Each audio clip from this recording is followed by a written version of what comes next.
બોટાદના ભાવનગર રોડ પર વાડી વિસ્તારમાંથી મૃતદેહ મળી આવ્યો. વ્યક્તિએ ઝેરી દવા પીને આપઘાત કર્યો હોવાની પ્રાથમિક માહિતી છે. સીતારામનગરમાં રહેતા જયસુખ ગાંભવા નામના વ્યક્તિનો મૃતદેહ મળ્યો.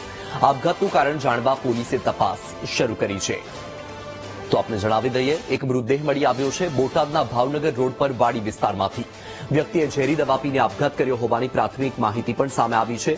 શા માટે આપઘાત કર્યો, શું કારણ છે તે હજુ સુધી સામે નથી આવ્યું.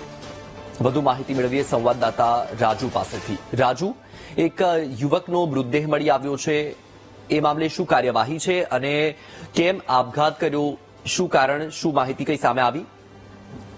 વચ્ચલ વાત કરીએ તો બોટાદ શહેરના ભાવનગર રોડ ઉપર જે વાડી વિસ્તાર આવેલો છે ને, વાડી વિસ્તારમાંથી જે એક વ્યક્તિનો મૃતદેહ મળ્યો હતો, જેને લઈ સ્થાનિક લોકોએ પોલીસને જાણ કરી હતી અને પોલીસ ઘટના સ્થળે પહોંચી હતી.